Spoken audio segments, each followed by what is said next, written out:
podcast.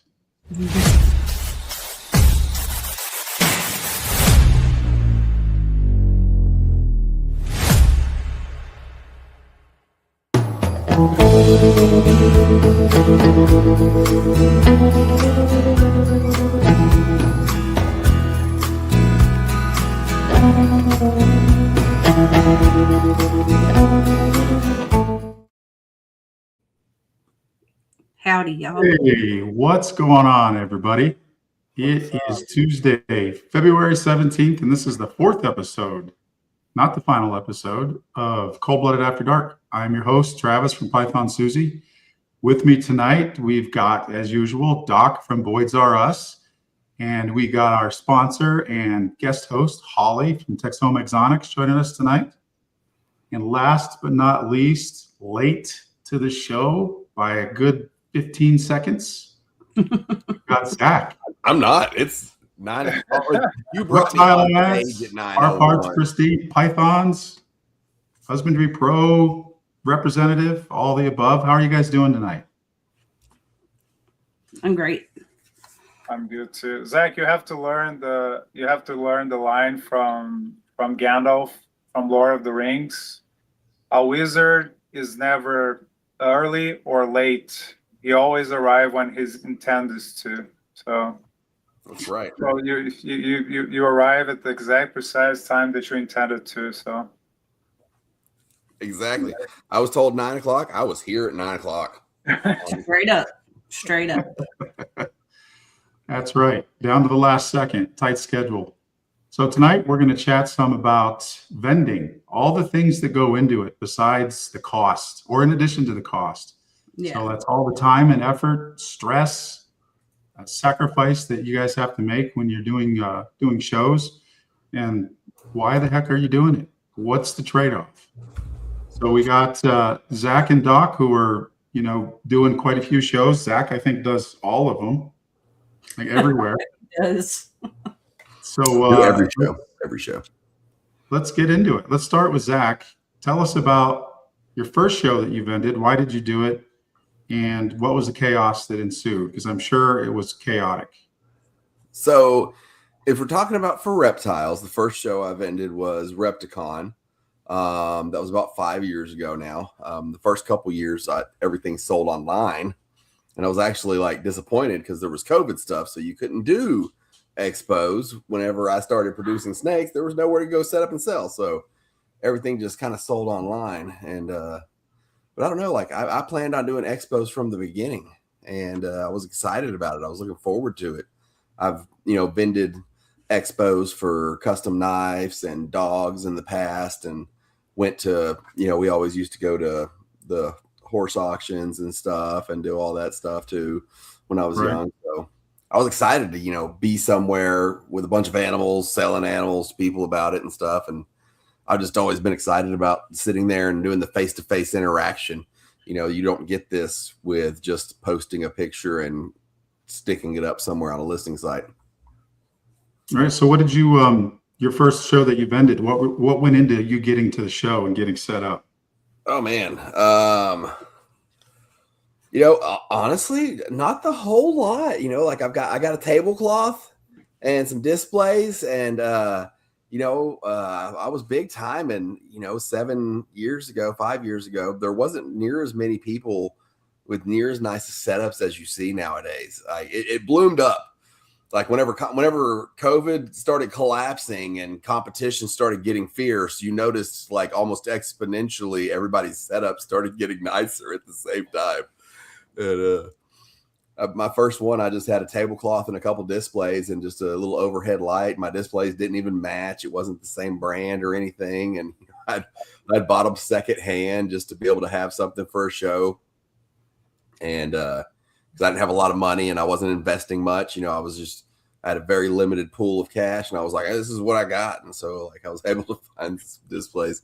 I did have a branded tablecloth. So I was all excited about that. I was actually just came across news feed last November for my first show. And I just, I had a whole different logo and everything back then. And I remember thinking I was big time and wasn't sure. I was like, I don't know no one's ever going to buy this $225 snake on my table. Like maybe some of these $50 and $75 ones, but definitely no one's ever going to spend $225 for one of these snakes.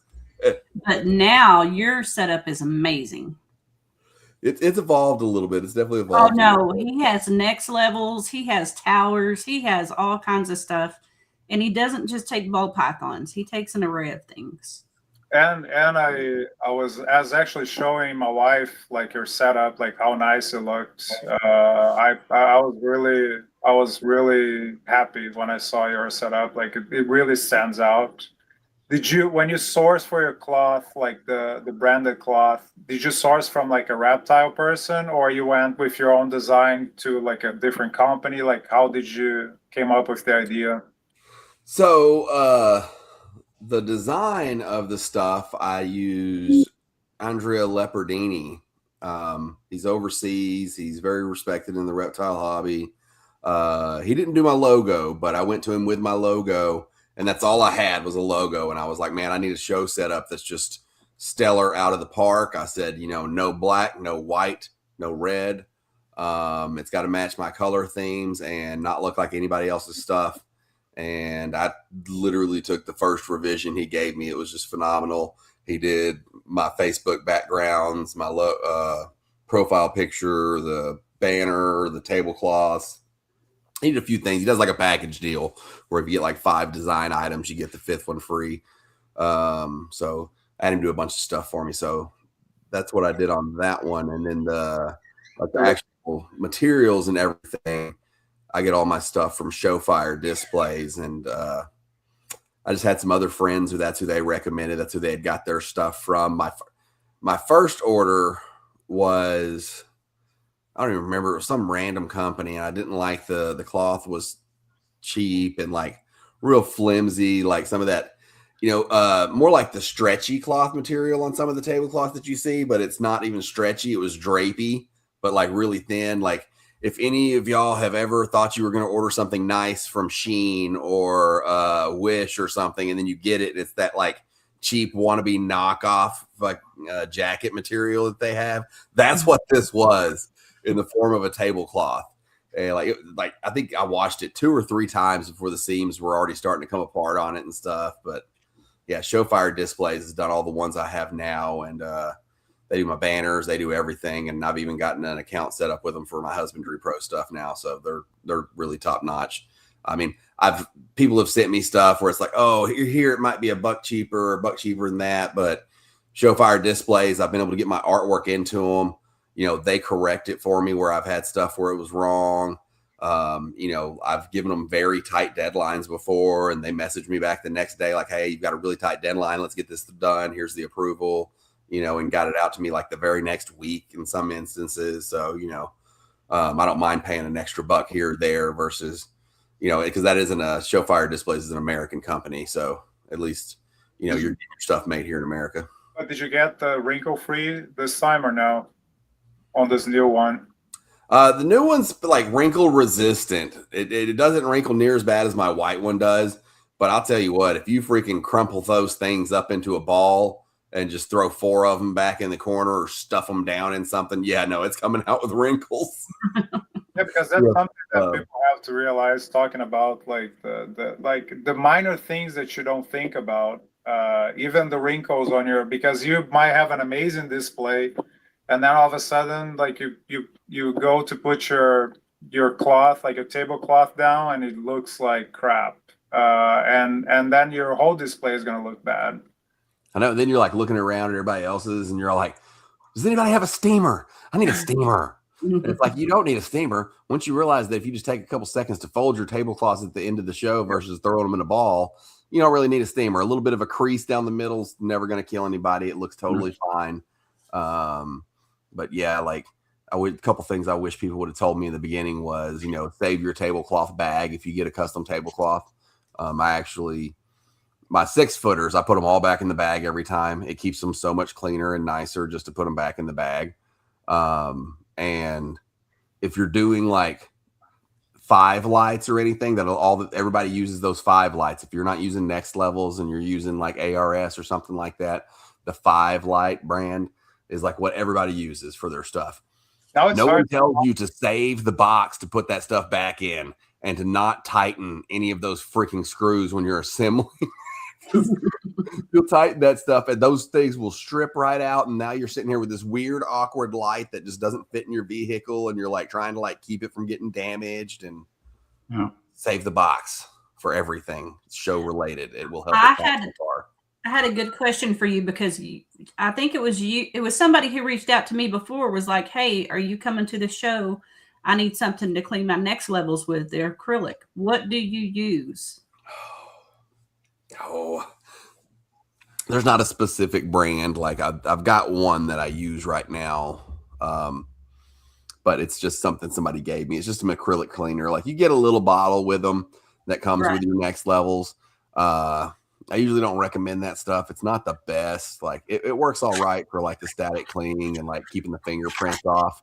But you can definitely find some better stuff on Amazon. Yeah. See, so that's clean and shine. Mm-hmm. And so if you just need to like spritz them up, I do have some of that. And I will hit them with that, like, you know, every couple shows or something just to re-hit that fingerproof because it puts that good fingerproof layer on them, especially the first level down there where the little kids are always touching them and stuff. It'll make it to where you can just go through, you know, Saturday morning or Sunday morning and a quick wipe will take everything down without having to clean them again or, you know, really clean them. Mm-hmm. But you can find some stuff on Amazon for acrylic cleaner and light scratch remover.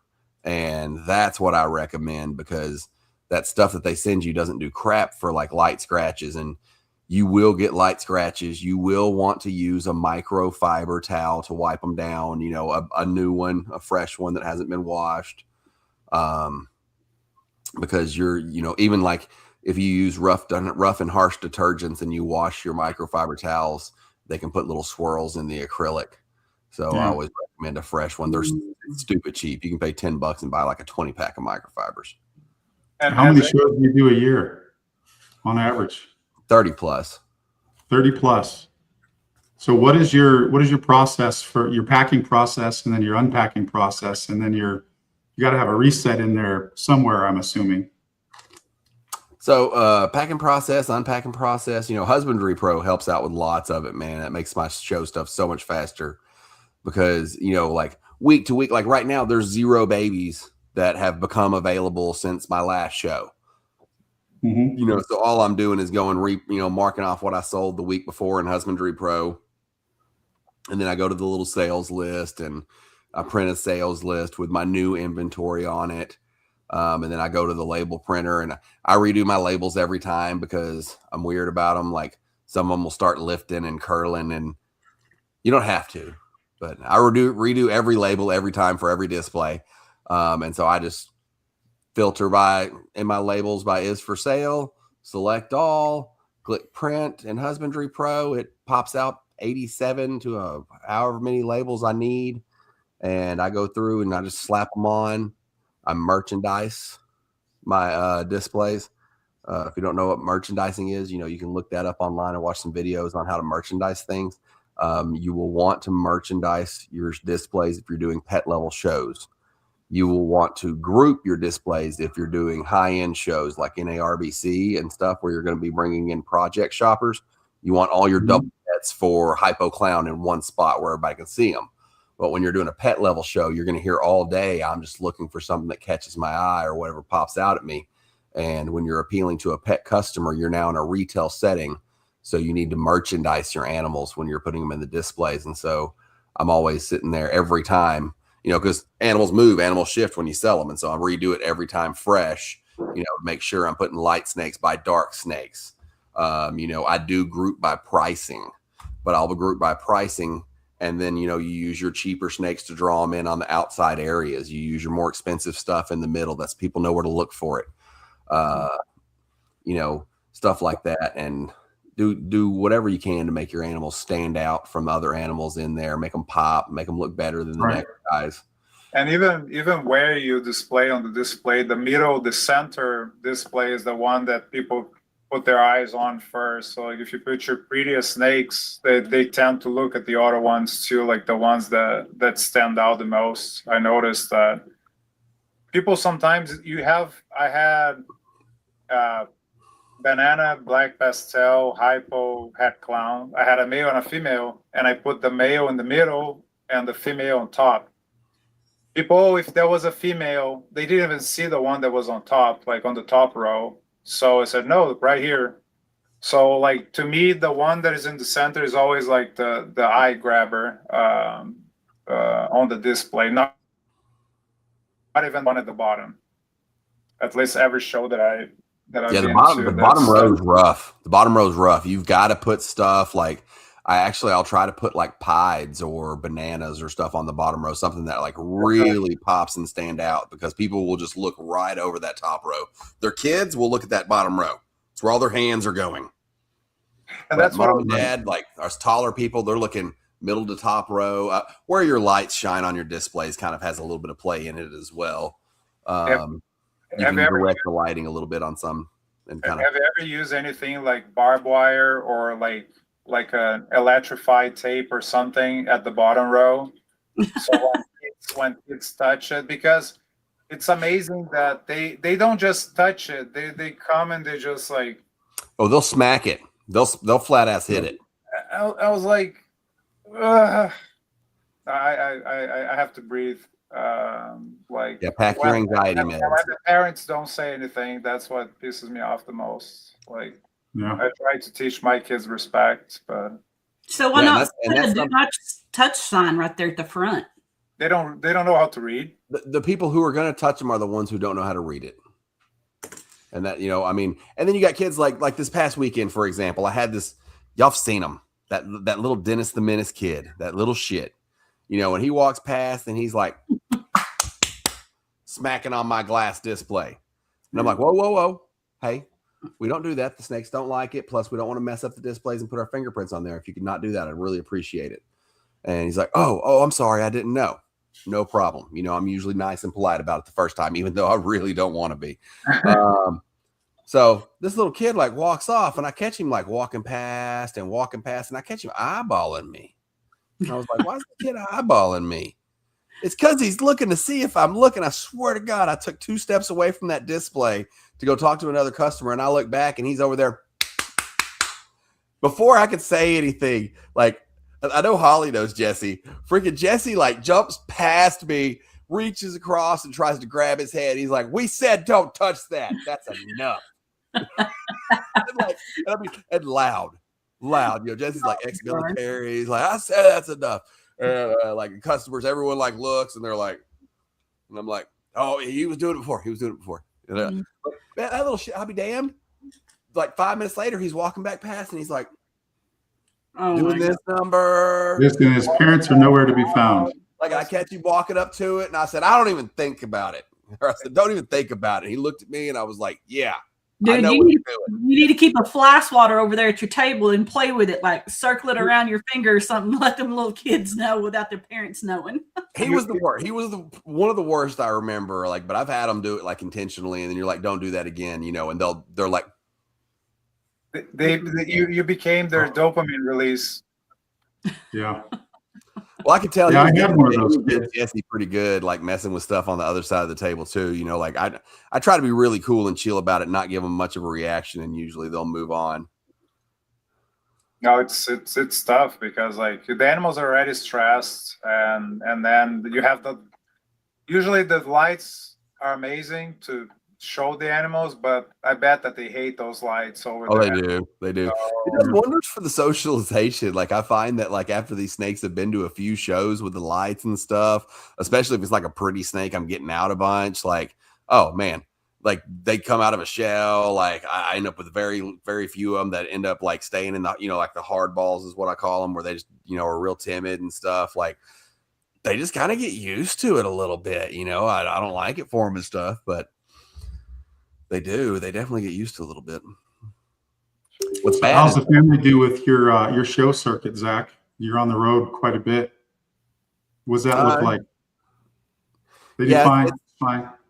Yeah, it's 30 plus a year, and I don't stay home for any of them. I get a hotel for every single one of them. Because of that, my wife says that I don't have a job, that I just go and play with my friends every weekend. She would like to point out the fact that I don't have to do any chores around the home. I get to leave, go somewhere exotic and stay in a hotel all weekend with no responsibilities or cares in the world. And I'm like, I don't know what you're talking about. Like, this is hard work. You know, you got to do this.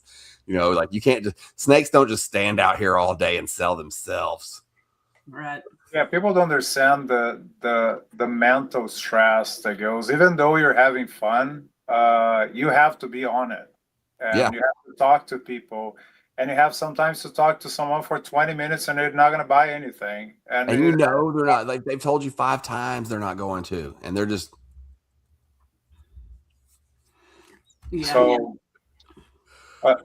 So let's go into that a little bit, Rafi. Talk about the mental stress. I mean, I know you've got a number of snakes you're responsible for. You got all the logistics, and then you got to talk to people all day long on top of that. I was gonna mention Zach is full time on Husbandry Pro, and then the snakes. Like I have a day job that is very intense, and I travel a lot too. So, and I always talking to people, and even though I love talking to people, when you are obligated to talk to people, sometimes put a toll on you. And then you're going to talk to people that are not nice, and you have to be nice or respectful at least with those people. And you're going to find a lot of nice people that you want to talk to, but it's tiring. Let me put it this way: you are on your feet the entire day. You can't be sitting down. You can't be on your phone. You can't not if you want to do well. Sometimes you're gonna have a breeder that is vending next to you. It's good because then you can have the interaction. At least you're not by yourself. That you don't have anybody to talk to, right? So you usually stay there between 8 to 10 hours just for the show, plus the before that you have to organize and everything. And what I found out that is really good is to have a checklist.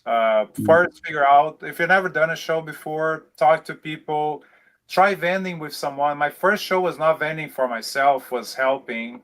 And then you see what they got, you see how they do, and you take a little bit from everyone, right? You look at that display and you think it's nice. Your buddy has their own display, and then you see like what works, what doesn't. And you make your own ideas. If you know somebody who's doing shows, reach out and ask them. They would be more than happy to have you come along to a show.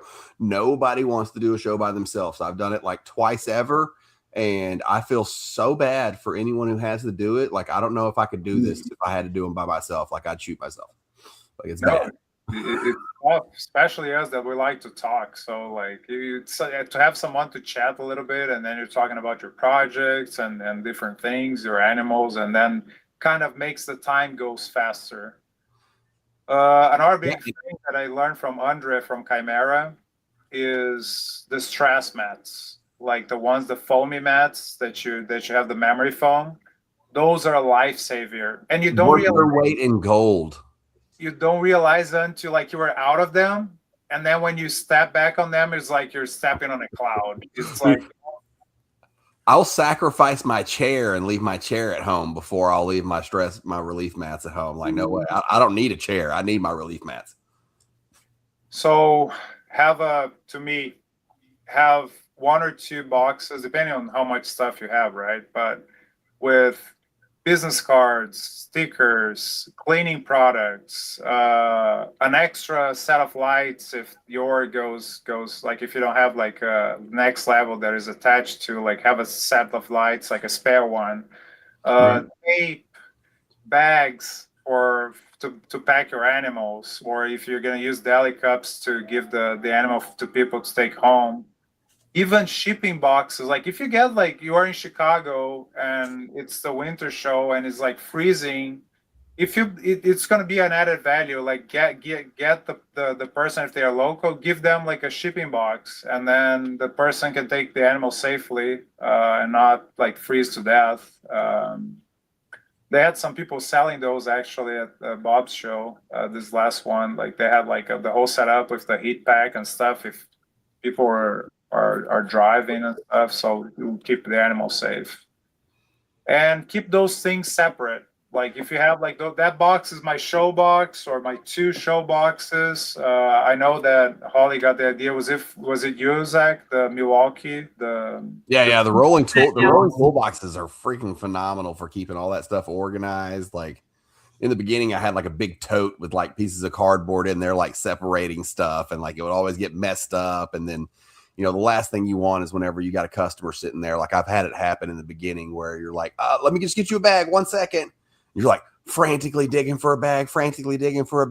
You look up, they're just kind of sliding the snake back into its display slot, and they're like, we're gonna walk around and think about it real quick. And you're like, no, I found it. I found the bag. And they're like, they're gone. And you're like, you can lose the momentum, and that's what I was gonna say. Sometimes you have to be a little bit more proactive because it's that millisecond of the decision. They're looking at another animal and they're like kind of in doubt, and they're gonna say yes, but you don't have Cash App or you don't have ammo. Have everything except like be ready to take a credit card. Exactly. Have Square, Tap. Like most Nobody of my brings cash anymore. are always Tap. Like always Tap. Like not even Venmo, Cash App, PayPal, anything, but have everything so they cannot say no. And then I have all forms of payment. Like the only thing that I don't take is checks. And if they do pay for cash, give them a little discount. Say, hey, if you want to pay for cash, I'll knock $25-$50 off. Yeah, exactly. Like have be flexible with your payments. Don't be too rigid. And pricing too. If someone just wants to feel better that they got a little discount, if you give something, the person is probably going to buy it. Because if you lose that sale and you don't sell that animal for 2 months, you lost that discount that you're going to give. Mm-hmm. Yeah. So you have to be very active. Like talk to people, talk to their kids. I mean, the kids ask about the interest. Even if they're not buying, you're helping like the kid like flourish on the reptile hobby, and then they're probably going to buy a snake from somebody else in the future, or maybe they're going to come back to you. You have to. I know that everybody talks about this, but until you vend the show, you see how important you have to be. And you can't be reactive. You have to be proactive. Like you have to approach people and know the kind of people, right? You have to have that feeling like if they want to be approached or if they don't want to be approached, and don't talk too much with people that don't want to talk to you. Like if they don't start a conversation, let them be. Like I'm here if you need me, like any questions. And reading people is very important in the show. Very, very. And don't stand out in the middle of the aisle sitting there trying to beg people to buy your snakes. I mean, you will piss off every vendor around you if you're standing in front of your table. Yeah. Yep. I mean, if you're standing in front of your table, it better be because you can't reach the animal from out back and you're standing right next to your table. Like, I mean, that happens. But man, you'll always see that new guy who's like standing in the middle of the aisle, talking real loud, and like he's getting attention and making a scene that cuts people. Like they're walking down the aisle, looking here and there. They see that, they draw towards them. Whoever's around you sees that, is pissed off at you. Mm-hmm. That's why like almost all show promotions have that somewhere in the rules that tell you you're not allowed to stand in front of your table. And it's a big one that like is not enforced very often. And it's more of an etiquette thing than anything else. You know, you got to be considerate of the vendors around you. Yeah, and talking about preparation too, it's the preparation doesn't start 1 day before, 2 days before, 3 days before. Like probably like 2 weeks before, you have to start like looking at your animals, or even before them. Is like, I'm gonna take this guy, and then when it's time to pack, one is in shed, and then you have to go to the next option because you don't want to have like a really bright and beautiful animal that is in shed in a show. It happens sometimes. That's what you have to bring. But if you got full disc, but you know, like I'm with Doc there. Like it's one thing if I've got 15 animals and I've got 20 slots available. I don't care what it looks like. You know, I mean, as long as it's, you know, not looking sickly or anything, you know, I'm taking it. It's even if it's the shed. But you got 30 display slots and you got 40 animals. You know, I'm going to leave that one in shed home. I've got 2 of this one. I'm going to leave one. Or have it there and have it behind the table and not out there on the table ready to, you know, replace the slot if you sell one. And you're gonna have those that shed. They had a little bit of stuck shed, and then you're gonna have those opaque scales. Like even though you know that on the next shed that's gonna go away, you don't want the bad impression. Like don't bring animals that have issues or Yeah, do not bring animals with stuck shed to the show. I see this one all the time. They're like, to us, it might be just a little bit of stuck shed, but it looks so tacky to people who don't know any better. It looks like we've got bad husbandry. You're not doing something right. It's easy enough to fix it or leave it home. Yeah, I totally agree. I usually I have, and even Travis was making fun of my beautiful star that I use my magnet for the gravid females. That I had a misspelling on one of my videos, little bastard. You use the yellow star. Yellow star. Actually, I didn't understand the last two sentences you said. It just all kind of run together. No, just Travis making fun of I have like different magnets for different things, and I have like a yellow star that I use for the gravid females. When the female's gravid, I know that I don't have to do anything else. It's just like it has a yellow star. And I had a misspelling on my video. It's like yellow start, and he was like making fun, and he was like Star of David, and so. But what I do is like I have clips like blue clips that I put on the tubs of the animals that I'm gonna bring to the show. So if you don't have Husbandry Pro like Zach has, you can like do it like on the app. But like if you don't manually, I visually see, especially if you have like the ARS Mini, you start getting cross eyes because you look at that thing and it's just like, where is this? And then you're looking at the labels. So if you start like tagging, like you know the animals to grab, they pre-print all your labels before the show, like days before. And then if you can prepare, just like Zach said, prepare like by colors, by morphs. And I even thought, I haven't done it yet, but I thought of putting behind the display, like a little acrylic display saying, whatever, Monarch, Clowns, Clown Hypo, whatever. And then people look and they know that on that display I have that kind of like those recessives, for example. And the next display I have those other recessives. It's kind of, I haven't done it, but I thought about it just like so people like can visually, when they approach your table, they're gonna see what you have on that display, for example. Well, and don't let Doc scare you. Like he's talking about, like, as far as I know, your first show, like you want to have everything ready ahead of time. Me, if I'm leaving Friday, I start my show prep Friday. And I can have 100, I can have 100 animals, the displays labeled, the sales sheet printed off, all the labels printed off, and all the animals loaded. It takes me longer to load the animals than anything else, but like to get the labels print off and the sales sheet from Husbandry Pro is like 15 minutes. And then, usually about 2 hours of loading the animals, depending on how many carpet pythons I have to stick in deli cups. That greatly affects the loading time.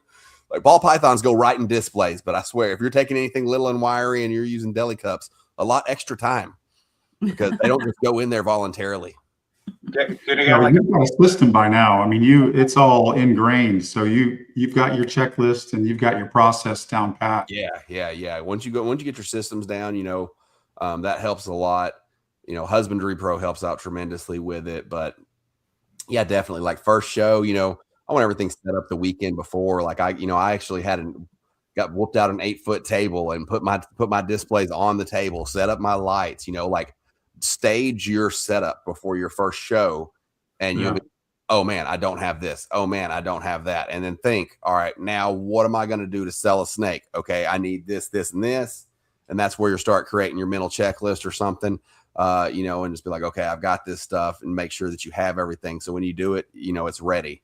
And, especially like your first show or two, like I would recommend even if you're not going to come in on Friday, maybe that first show, go ahead and take some PTO, do what you got to do to get in there Friday, to get everything set up, to have a little bit of extra time, and then you can come in Saturday morning and still have time to tweak it and mess with it and get finalized. Because you don't want to be sitting there feeling unprepared whenever the doors open and customers are walking up to your table and you realize you still haven't cleaned the poop and you still haven't labeled this or that, and it's a frantic feeling. Can we go circle back around? You were talking about the labeler you use. Now, you told us before that you can just reuse the tags on or whatever, like that comes off easy. What was that printer? So Most printers have something like that. What you're specifically looking for is a label with that says removable adhesive. If you're using a house printer, that's going to be your Avery labels. Avery has removable labels. Brothers is what I use most, is a Brothers thermal printer, but Dymo has them also. If you use Dymo, all of your main brand types of printers are going to have removable adhesive. They can be a little hard to find sometimes in certain select sizes, but most of your basic sizes that you would expect to use on a display, you can find. Like, I can't find a removable one for the Dymo that's the file folder one that's long and skinny. Mhm. That's the only one I can't find that I want in the removable. But so that's the only downside, is like I pretty much for the home printer, for the Avery, you can find almost any size you want in the removable adhesive, but you got to start getting a little picky on some of the thermals, because, you know, like, they might make it, but you can't find anybody who carries it in the removable adhesive. That's the problem on that. But yeah, they've got some very basic sizes that, you know, they keep in stock that you can usually get, though. And it's so easy because it peels right off of the display. I actually send it with the customers because I have a separate sales log. So I don't need anything left on the display when the animal's gone to know that I sold that animal, because I've already recorded it. So I'm able to peel that sticker off, stick it on my business card I'm giving them, and I tell them, hey, you know, stick that label on the bottom of your enclosure when you get home so you'll never lose it. And you can always scan that QR code. And, you know, 2 years from now, they'll go to sell that animal and not remember what they got. And they can scan it, give it to the next person. They can send me a message from that QR code. So that's why I like having that nice removable stuff. And I just have the same label on the tub that I have on the display. And so it's just matching labels. When I put snakes back, it's all real fast. Yeah, things that people don't think about, like, you're not going to be able to, most of the times you're not going to be able to leave like for too long. So don't think that you're going to be, oh, I'm going to have lunch. Pack some stuff, pack easy snacks like that you can grab, and like a sandwich that you can take a bite. Don't think that you're going to have a full-on meal. Sometimes you have a friend that is picking up some food or pizza or whatever, and they're going to grab something for you. Sometimes, like when it's like summer, bring like a little cooler with like some drinks like that you can hydrate and stuff like that. But be prepared. Be ready to eat lunch before it's time to eat lunch if you're a late eater, because you're going to be wanting to eat lunch and you're going to get your food and it's going to be cold by the time you eat it, because right about, you know, noon, 1 o'clock, if that's around the time you normally eat, that's the busiest damn time of the show. And if you're even trying to eat, you're losing sales. Yep. So stuff that you can take a bite, that's probably going to be better than have like noodles, for example, like a sandwich or anything, or like some nuts or whatever, just like to sustain. And then you're probably going to have a nice dinner with your friends. And that's another good part, because Travis was asking what's good and why we would do shows and continue to do shows. Yeah.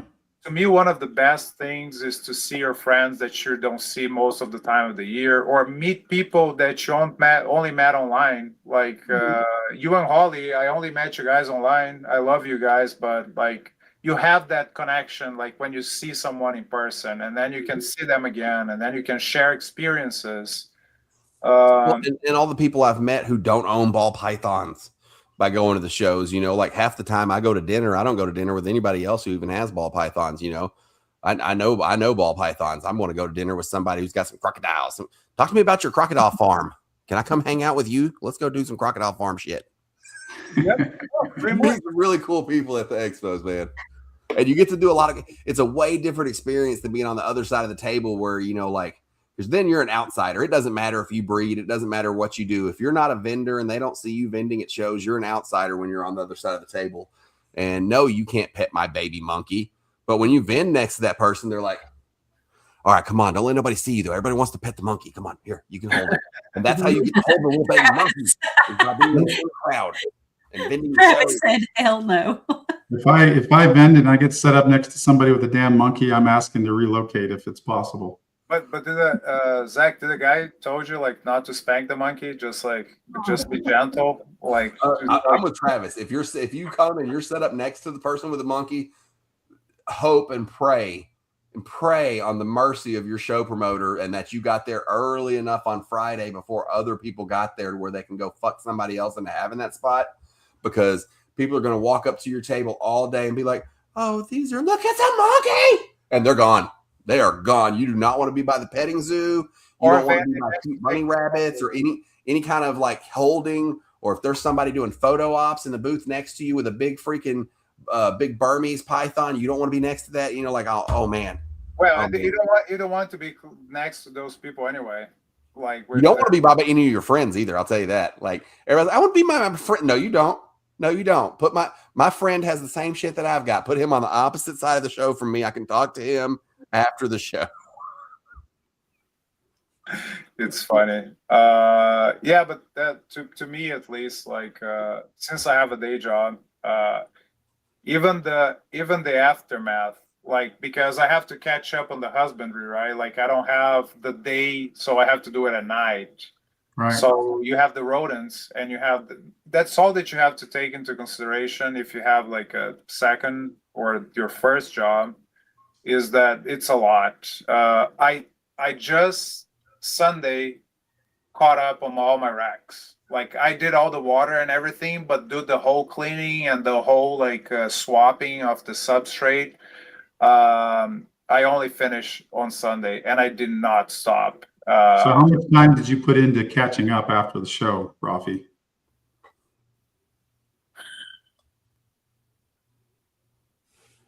Probably like 2 weeks to catch up, right? I kept doing things, but to really catch up and be on schedule, because I have a number of racks, like I do in this room, and then Monday I do this, Tuesday I do that, and then the rodents and this and Right. that. So to be on schedule and traveling, because that was not only the show, but I had to travel for a week for work.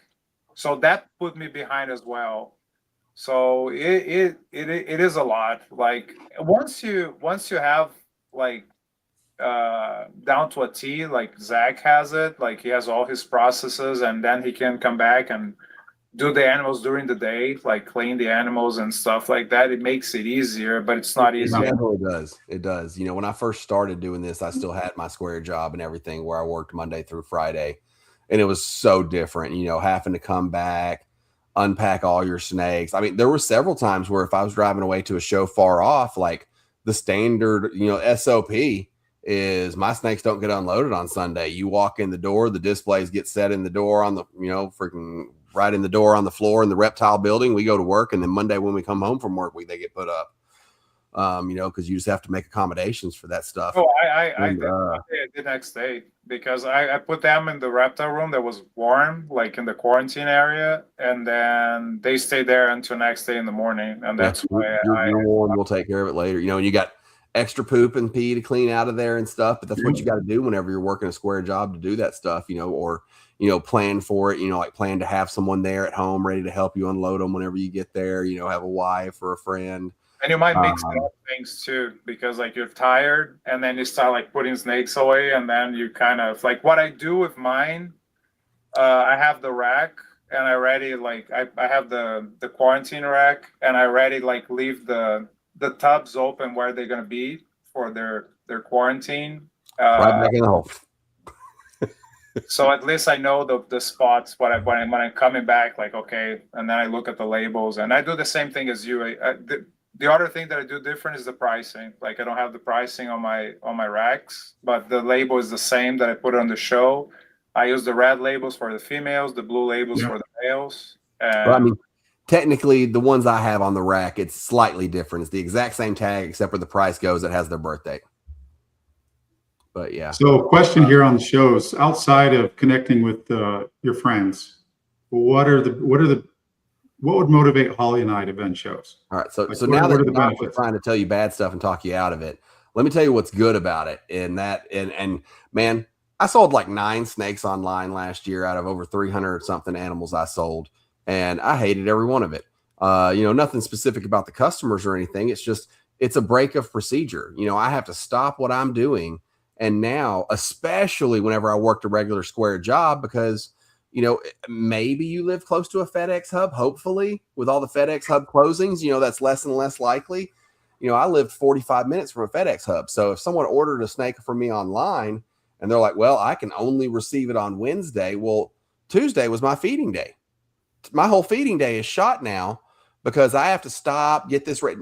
Stopping and getting a package ready, it takes me a couple of hours to get that ready outside of the normal procedure. If that's not something you're doing on a daily basis, if you're not selling tons of snakes online, it's a couple hour process, to get everything out, get it ready, get your heat packs warmed up, check the weather, communicate back and forth. It's a lot of work.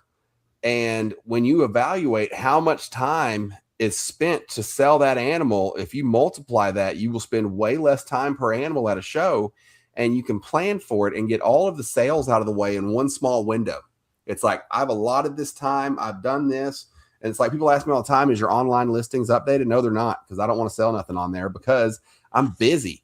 I've got so much stuff going on with the snakes, with feeding them, cleaning them, especially during hatchling season. It's like, I do not have time to miss a quarter day of the stuff that I've got going on to break procedures and protocols to, do 2 hours of getting it ready and then a 2-hour round trip of going to FedEx and dropping it off. It's like, that's a chunk of my day when I can just allot one weekend once or twice a month. And then the rest of the time, it's just regular, like flow clockwork. You just go in, you do your regular stuff and you don't mess with it. And, and online, your only way of competing is a better picture or a better price. So it's really a race to the bottom. In person, it's you. You can connect.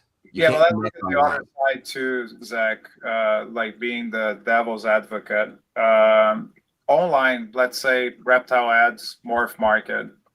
You are more of an introvert. Like you don't like talking to people, but you have an amazing animals. When you put them online, and some people it's the opposite. Like I sold snakes online with the buy it now, that the person just sent me the money. I exchanged probably 3 words, but that was the person, that was not me. So like that's comfort for them. Like, I just want this animal. I don't want to talk to anybody. And I had like a few of those. And then you have the options, right? Because when you go to a show as a customer, it's not certain that you're going to find what you're looking for, right? Then because you get into reptile ads and you type, I want a monsoon exantic DG. Like, let's see how many of those are in there. And then you have the option. Like, the good thing to me about a show is the relationship. It's not so much about the sales. Of course, you want to sell snakes, but like being known, like people who come to me, to my table, and say, oh my man, you always like screw up those videos. Like it's fun to see that people are like watching you and they're following you and they like your animals. Oh, I like that animal, like that specific video. You have that animal that is like so cool, and like one day I want to produce that. That's fulfilling. On the show side, the first snake that I sold to a kid, I shed a tear, to be honest.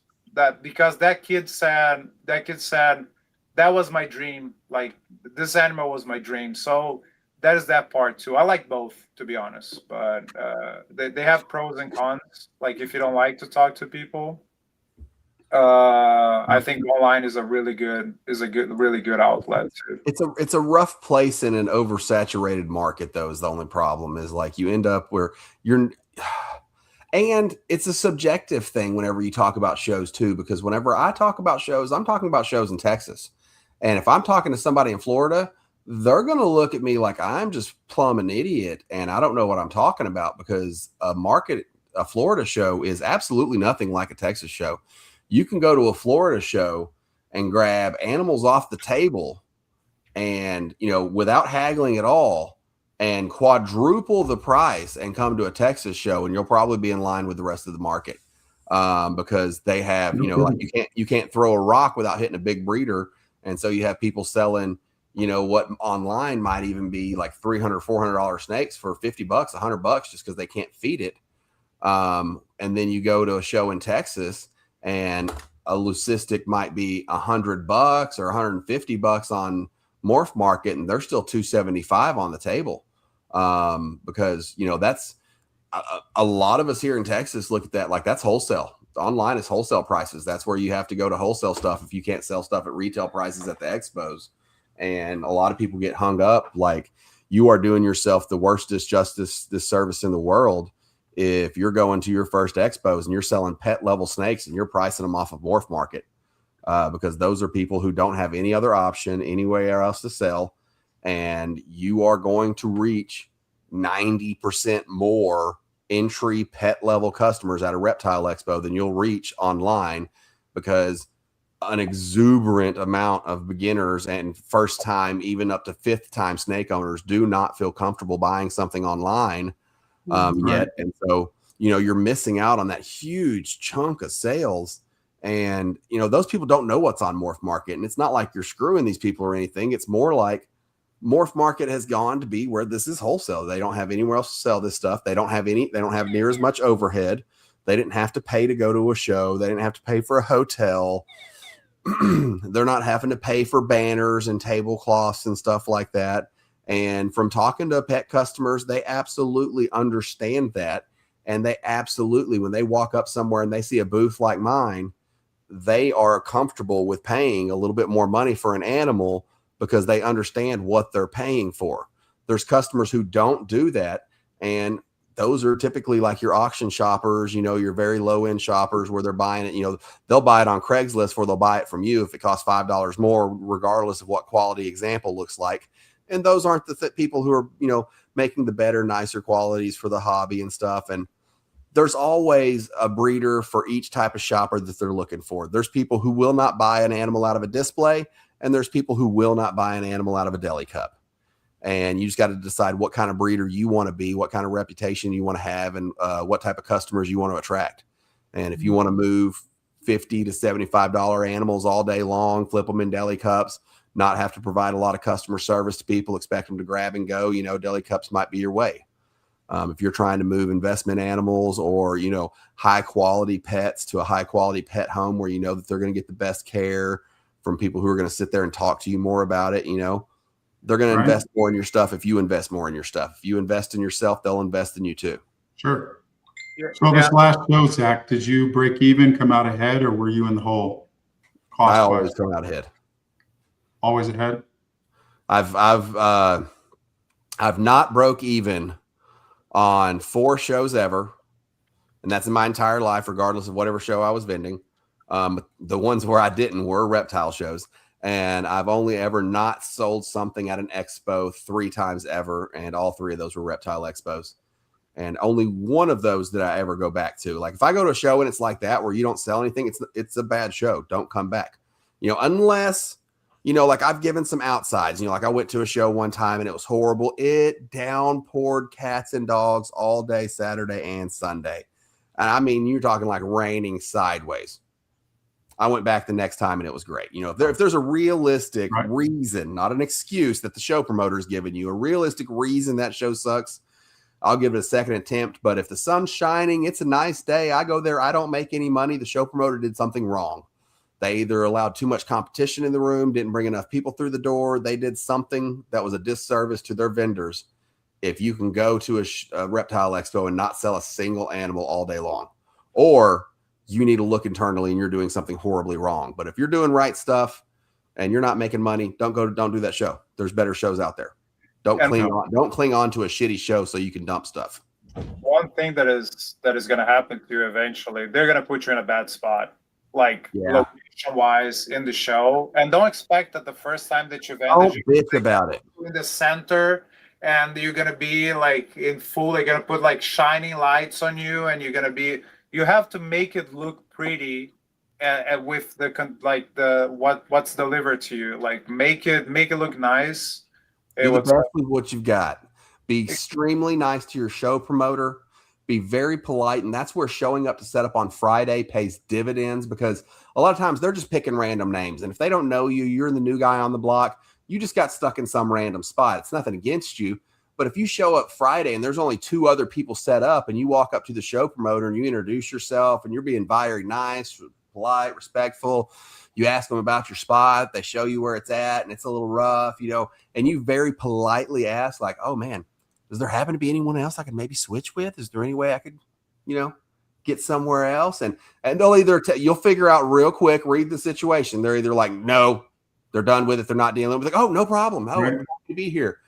Be nice, be polite, walk past and talk to them every single time you get up to go to the bathroom. Make sure you swing past there. Make sure you nod your head so that show promoter remembers you next time. Be like, oh, you know what? I did give them a bad spot last time, but they had such a good attitude about it. I'm going to make sure I give them a good spot this time. So, and don't be pricing animals like 5 minutes before the show opens too. When the show like is about to open, be ready. Like just like be like wiping your hands, like talking to people because their display is ready and everything's fine. be confident in your pricing. Man, people will talk about you if you're walking around, just hawking everybody else's price and then going over there and just frantically changing your prices based off of. Don't panic price. Be confident in your pricing, stand behind it, understand why yours is priced the way it's priced. I can't tell you, I've sat right across from somebody who had 10 freaking $10 normal ball pythons, and I had four $40 normal ball pythons, and I sold all four of my $40 normal ball pythons, and he sold none of his. It's not the price that's selling these animals. It's you. Because they're sometimes they don't even look at that display, because sometimes you are the first one that they reach to, and they're nice, and you're nice to them. You're gonna sell because you're selling a service too. It's not just the animal. Well, thanks for showing up, folks. The chat's starting to heat up a little bit. Sorry, All right. Tara. I was like, nobody loves us. Nobody's even watching us. We're just talking to each other. Tara found us. That's Are we awesome. live? I was over here like, This is the best comment so far. I agree with you, 666. that's why I strategically position the camera from I try to get it from here up. Like, I'm skinny. I'm getting your snake. I'm getting your snake shipped tomorrow. No worries. I have it ready. Everything, like the box ready. Triple six serpents. What are you sending me? No, it's 666 Oh, serpents. fuck that guy. What are you sending me? I don't know. No, it's just a Bosa auction. Man, Tara's got some fire over there. I'll tell you what, I want to go to her place and just look at her snakes. And if she would let me pick out a few of them, I would be really grateful. Who? Tara, Voodoo. Oh. Yeah, she has some cool stuff. The hoodoo? Yeah, Third Coast Exotics. I've got it set up to share on Instagram, but I can't tell if it's actually doing anything or not. It's hard to say, especially because I'm new at StreamYard. Yeah, I never did do the whole Instagram. I tried it, and you have to go back and forth to get it started, and it's just a pain. Yeah, they give you a streaming key and you get it all set up. It was real smooth, and I've got it set up here. I've got a green check mark, and I went and checked my channel, and there's nothing there. So who knows? It's easy for me to get it set up to where it'll live on Facebook, but Instagram always gave me fits. And I like doing it on Facebook, but whenever you go to do the description of the video, you're only allowed to put 5 links in your description. And I always like to put all the guests' links on there and everything. It just never did work out for me there either. Right on. Yeah, so we got no one on YouTube. Well, we got 3 YouTube channels set up here, so people have some options. So if you're not seeing all the comments, it's probably because they got posted on one of the other YouTube channels that you're not tuned in on. So that's probably why. What YouTube channel are we on? We're on the Cold Blooded After Dark channel, right? Cold Blooded, Python Susie, Boyd's R Us. So we're blasting it out there everywhere. Do you want it to? We can put yours on here too, just to have plenty more. Stream it everywhere. That's right.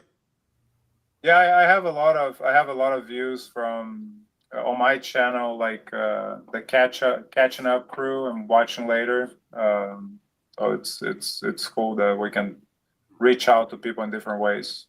Mm-hmm. Yeah, or the same way multiple times on YouTube. I set up a YouTube channel. I don't even think you can actually go follow the Parks Pristine Pythons YouTube channel. I did set up the Reptile Ads one where you can go follow that one, but there's never been a video posted or anything. I think I've got a handful of followers on there already. I'm like, how do I get followers? I never even posted a video or anything on there. I know Husbandry Pro, we've got a few. I think we got 500 followers on Husbandry Pro or something I had another little stint when we were doing the podcasts. I had another show question for you, Zach. What do you do for mites to prevent when you're going to a show? I've seen people get the rid or whatever it's called and spray it around the table at the bottom and stuff like that. Is there something particular you do? Okay.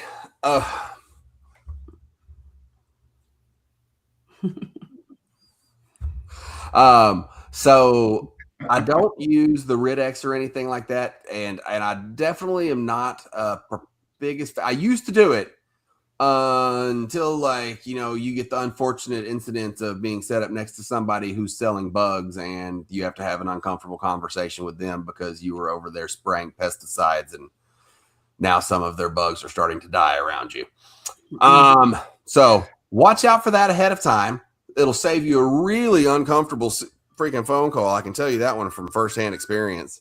Treat the tablecloths and stuff ahead of time. So I treat my stuff. I use it's called Fipronil is the ingredient name.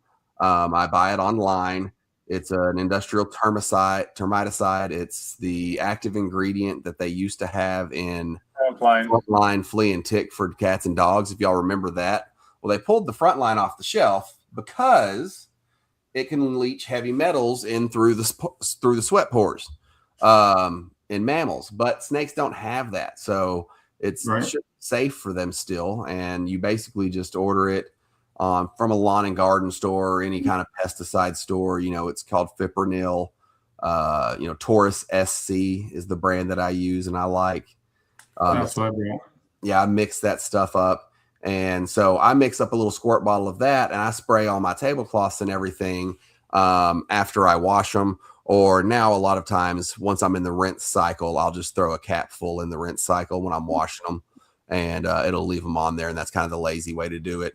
And then whenever I redo my displays with my Alpha Dry, which is the white little paper pebbly stuff that you see some people use, I use a big lawn and leaf, I think it's like a 30-gallon trash bag.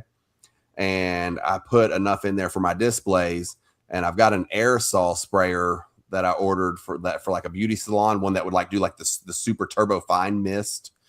And I put that in there and I spray the crap out of that all in that bag. And then I just roll it real quick like a balloon where you get it all full of air, and I shake it all around in there. So I've got this stuff on my tablecloths. It's on the bedding that they're in there laying on. And then I actually treat the animals after a show. If my shows are spaced out more than 2 weeks, I'll treat them after the first show. If I have back-to-back shows, I'll run, I'll finish my circuit. And then when I get home on Sunday from the last show, I pull all the water bowls out and I actually make up a fresh batch, put it on a rag, and I wipe each snake down as they go into the rack through it. The Fipronil specifically, unlike the permethrin and stuff, that stuff pretty much kills on contact and it leaves a residue that's pretty well gone after about 24 to 48 hours. Yeah. The Fipronil will stay until you wash it or wipe it off. If you spray it on something and a mite crawls across it a month from now, it's going to die. And it's just hands down the best product I've found. Shout out to Bob Vu on that one. He turned me on to that one several years ago. And that's what, as from the last time I talked to him, that's what he's still using. And it has just been a godsend. I've only ever had to deal with it a couple times, but if you do enough shows, you will end up having to deal with it at some point in time. Make sure you keep baby animals separate, bay area separate from your adults. If you do take adults that are going to go into that separate area, I do treat those every time because they go back into the adult room. And that's why I really, really don't let people hold adults unless they're going to buy them. Let me see. So that usually keeps you pretty well protected. I've only ever had it happen twice. Both times I pretty much know how it happened. It was, one person I remember holding this snake who was holding snakes at this other table. It was one of those situations every time. But the Fipronil keeps it contained. Monthly I go through and do a little spot clean on my racks. And I actually have that on the rag and I wipe the racks down with it. So if you do get it and you bring it home from a show with you, if they come out of that tub from that animal you had, they die. And so it helps keep it contained. I do treat the whole area just in case, but it'll definitely stop an outbreak from becoming, a massive outbreak. Yeah.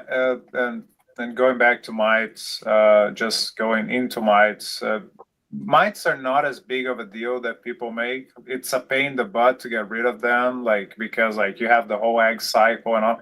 But to the snakes, if it happened to you eventually, you can treat the snake most of the time. If you don't have months worth of infection on your snake that those mites are reproducing, and your snake is full of mites, it's not that big of a deal. That it's hard to, if you've never done if you never manage it, it's hard thing to get, because And if you look at the old school methods of how to get rid of them, if you get them in your collection, man, them old school methods will have you wanting to sell your whole collection, because they'll have you emptying every single tub in the whole room, cleaning every single tub every 3 days, cleaning every snake. I mean, it'll be 8+ hours of work every 3 days is what they'll, people will have you thinking you got to do. But Fipronil is a godsend. Yeah, what I do to prevent even having disposable gloves, if I really see that they want to buy it and they're potential buyers, disposable gloves, put them on, and I throw it away. After I ask them to throw away, I don't even touch the gloves, because then some people, they fake that they're gonna buy it too. Oh, what do you think? Oh, and then they go to the next booth and they do the same thing. So I don't understand humans. I would never ask to hold anything that I'm not gonna buy it. Literally, I don't. Why would you fake that you're gonna buy something just to hold the snake? What's your purpose? I was just to hold the snake. That's the purpose. So that was one thing I was going to ask about is buy a snake and you can hold it every day. You don't have to be going and spreading diseases to other people's snakes, because as much as the promoters try to bring only good people, you always gonna have that booth, and you don't know what they're doing. If they're allowing people to touch their animals, and I've seen horrors. I've seen snakes with their mouth opening, with our eye trying to breathe. Yeah. They were trying to hide, was a colubrid. I don't even remember what it was. And then you have the wild caught tables, and then you don't know how fresh those animals were imported, when, if they treat at all, or if they just have a quota. Oh, I import 100. If 30 die, I'm still making money. And a lot of people will do that, on the importing side, and you have to be careful on people handling your animals and not buying them. So, to me, disposable gloves was the cheap plastic disposable glove. Put them on. They're kind of universal size, and that's it. Yeah. And if you see something like that going on at an expo, it does zero good to say anything about it after the expo is over. If you want something done about it, do not fucking go say a single word to anyone unless you want to be blackballed in the community. You better get your friend, who they don't know is your friend, to come up there and say something during the expo. That is the only way you're going to do something about it. And I hate to tell people if you see something not to say something, but I think we've got a very good example going along in the community right now that you can see. And I've seen something and said something, and I've had firsthand experience. Most of these show promoters would absolutely rather cancel you than kick out their buddy who's been vending the show for 10 years. Wasn't it? I don't give a shit if they tell you, if you see anything, come say something to me. They are lying. Do not get someone else to do it. Get someone else who's not vending and not going to get kicked out of the show, because you're likely to not get invited back because you said something. Because unfortunately, as much as it shouldn't be the truth, I will sit here and tell you, good old boy happens at every show promotion I have been to in America to some extent. And I've never seen it turn up good. The only time I've ever seen it turn out well is when a show promoter's found it himself, or when a customer brought it to him during the show and made us think about it, because then they have no choice but to deal with it. And that's when they'll deal with it. Was it, where was the show that the guy was just shaking the deli cups with the dead geckos? Was recent, and shit, I'm trying to vend that show. I don't know what show you're talking about. That never happened. That never happened. It was definitely not in California. The guy tossed live a year ago. That was.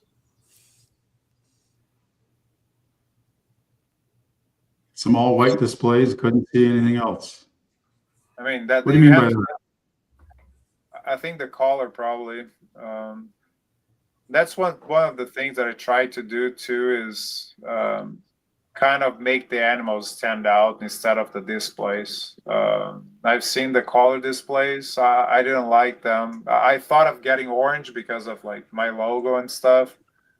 Like the orange sides. Oh, The I know. gorilla. Like all my stuff's orange, and it's like, no, not on the displays. Yeah, that's what I thought. Like I want the animals to stand out, right? So like that's why I got the clear ones. Yeah, we saw that one too, where they were throwing away the live animals.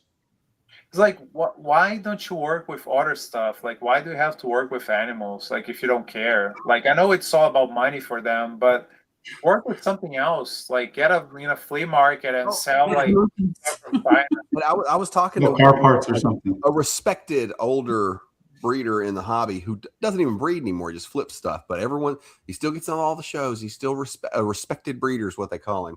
And so I'm talking to him about this other breeder who's got all this, he's one of those tables, he's sitting there pulling dead animals off every morning. He has to do dead pulls from his table. It's a wild caught table, not a good wild caught table.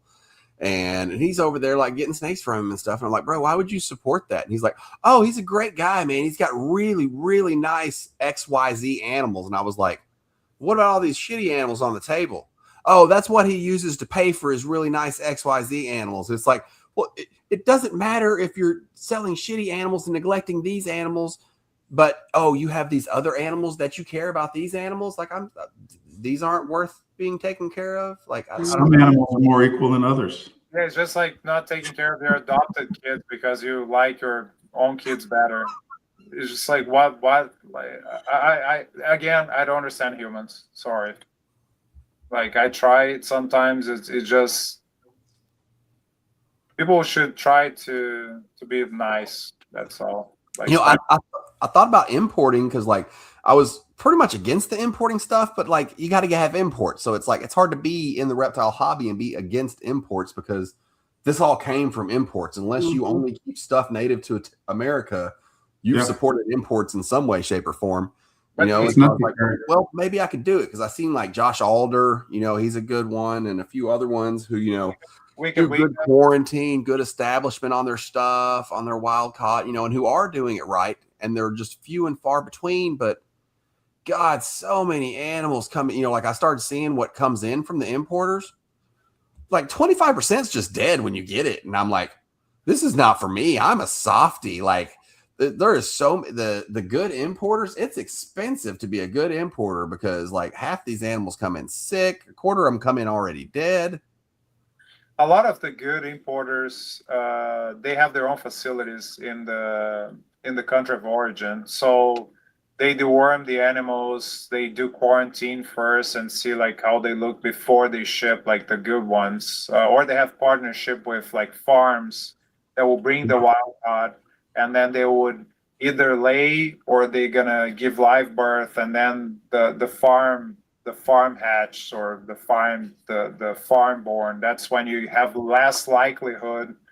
Instead of getting a wild caught, they get the parents. They either keep them and they made them breeders, or they just release them into the wild after they give birth or lay eggs. But if you think about it, even like the native species, wild caught, still like it's not an import, but it came from nature, right? Like we can be hypocrites saying, "Oh, I only do captive born."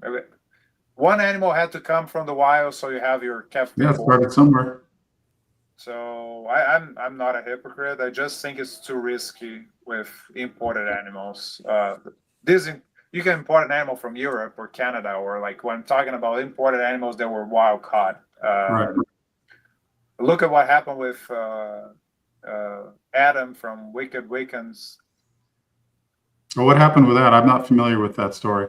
He bought like, I don't know if it was like 6 or 7 green tree pythons imported, and they all had Nido. Ooh. Yeah, it runs rampant in Morelia. You're bringing these animals into your collection, and all the animals died, and the ones that didn't die, they had to put them down. Oh, that was it. Went through his whole collection. He had to put everything down. No. He didn't keep with his animals, but like people don't think of stuff like that. They think it's fine, and then they'll bring to their collection. That's why. Oh yeah, you see it all the time. And they're like, they were at the reptile expo, so I thought it was safe. You know, like people don't know about wild caught. Like if you're not in the hobby, you do not. Even after my first reptile expo, I still didn't know shit about a wild caught table. I'm like, what's a wild caught table? What do you mean wild caught? There's wild caught stuff here. I thought everybody just breeds all this stuff. If you're buying the baby Savannah monitor, it's probably an import. Like not all of them, but like if you're buying a $25 Savannah monitor, that thing was not captive hatched. Like I can guarantee you that. And I've seen plenty of those like pre-COVID, like $25 Savannah monitor, like baby. Like that thing is not captive. Like nobody's gonna be like raising a whole Savannah monitor to sell like babies for $25. And by the way, guys, don't buy those. Like if you don't know anything about a Savannah monitor or a sulcata tortoise, don't buy them. Like they're great animals for very few people. Let's put it this way. They're basically tanks. They're like self-driving. I liked my Savannah monitor. Yeah, but look at how big of a space you have. Like people think that they're gonna be this big and they're gonna be in a 10-gallon tank. Hey, I tell you what, I'd rather 50 people go out and buy a Savannah monitor than a green iguana. Oh, that one too. Yeah. People think they're I saw somebody buying one last week and they're like, I'm like, what'd you end up deciding on? And they're like, green iguana. And I'm like, no. Who the fuck told? This was their first reptile ever. I'm like, who the fuck sold you this?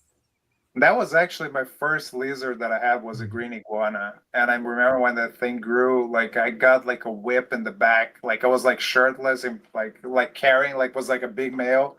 And I was like carrying him and he just like whacked me on the back. And like I had like this like really thin like blood like mark like on my back. Like those husbandry is horrible. They need a lot of humidity. They need a lot of fresh like fruits, vegetables, and then no, it's not a good pet. I agree with you. Like, and sulcatas are not either. They're gonna destroy your house. God no, they're little tanks. Oh. And they can be little angry, destructive tanks too. And I don't like when people leave sulcatas in shows too, talking about shows like and just put like a freaking sign on their shell, like asking for tips. The tip cup on the sulcata. Fuck me, dude. No, please. No. No, I'm not that's saying the nothing. I know the people who do that here around. Oh no. That's bad. Oh, I mean, you know, hey, teach their own. You know, like I'm not a fan of it. Let me do the bad talking. I don't care. Like, Well, I appreciate Zach talking to me. So I got my next levels in, and I still hadn't been able to get into a show yet. But but Well, and that's one of the things I wanted to make sure and touch on is know if you're going to be vending and sign up now. Do not wait until you have babies. Sign up a year ahead of time. It takes a long time to get into the good shows. Any show you can get into next weekend that you just decided to show, that's the shows that you don't want to be in. That's the shows, you know, you have to get in because it's the show you can get in. But you know, it's better to go ahead and sign up. Almost all of them have an easy, especially all your smaller local shows. You can usually get out of them, cancel them a few months ahead of time. You know, if you see you're not going to have babies on the horizon, just cancel them before, you know, don't cancel them last minute on your show promoters. They'll hate you. But, you know, cancel them two to 3 months ahead of time. You're going to know. But if it's coming up and it's next year and you're breeding stuff right now, you better be already signed up. yeah. and they like promoters like consistency too. Like they don't want you to like come on this show or I just want to go into the summer show. They're gonna say like screw you then, like because like I have 2 or I have 4 shows a year. Like if you want to have a good spot and want to have a guaranteed spot, you have to be at every show. So a good one is go to their show, talk to the show promoter. You know, go late in the day before they close on Saturday, or early in the morning Sunday, or right before they close on Sunday. And you know that's when the show promoter's not going to be busy, and just talk to them. Even if you already know what you're supposed to do and people already told you, go talk to them anyways and be like, hey, I just wanted to meet you, and make sure I'm doing everything right to get in here. I really want to be here, and that'll make them stick out in your head and stuff because, whenever they're calling somebody last minute, that's who sticks out in their head. And I can't tell you how many shows I've got in and been able to stay in because I'm like, hey, I know it's Wednesday, but if anybody cancels on you last minute, I'm 45 minutes down the road. I've got the inventory and I'll be there in a moment's notice. And they're like, you know what? Somebody just canceled on me. Actually, I'm glad you reached out to me. Can you be here Friday for setup? And I'm like, sure can. Mm-hmm. And go the extra mile too. Like if you set up your display and your table and everything, ask if do you need any help with anything?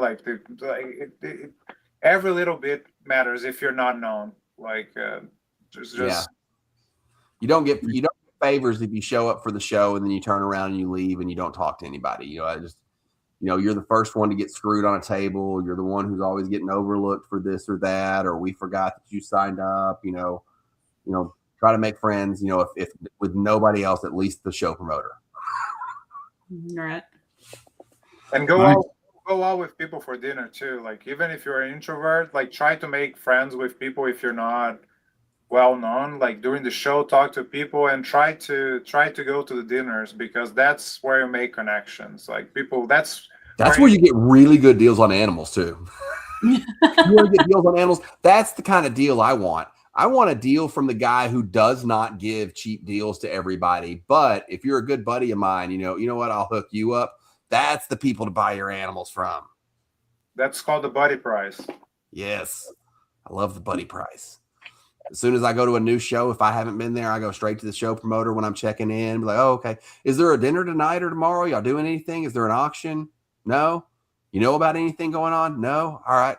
Now I'm going to ask whenever I'm setting up. Ask the vendors around me. What's going on? Anybody going to do anything for dinner tonight? Somebody will invite you to something. And guys, don't be an ass. Be ready to give the buddy discount too. Don't just ask for buddy discounts. Give them too. Like if you have like good friends, or sometimes give an animal, like whatever. Like it's to me it's partnership. To be honest. Good point. Vendor discounts pretty much understood in the vendor show. It's all like, hey, you got a vendor price on that? And it's like, oh, yeah, I'll do this. And vendor price, you never know. I mean, sometimes that's good. It's like, hey, this weekend really sucked ass for everybody. That vendor price might be a little better. You're right. Good points. Well, guys, we're at an hour and 22 minutes. We could probably go, especially with Zach and Doc, we could go another 2 hours if we let it. I know I'd be in trouble. So I think we'll wrap it up for the evening. A good conversation. I learned a lot. I'm sure Holly did too. Yes. So that said, want to say thanks to our sponsors. So Reptile Ads, created by this crazy dude sitting here in the corner. Zach, there we go. Go check it out. It's got a lot of cool things going on. The app is still in development. It's looking great. Adam's app's just waiting final approval now. We're done testing with it and everything. It's out of testing. It's got approval. We're just waiting on final approval from the security stuff, making sure nobody can hack it and stuff like that. So hopefully we'll have a launch date on it either maybe this week, next week at the latest. We'll have a launch date on that. Yeah, so that app is really fast and really sharp. I really like it. Very impressed with it.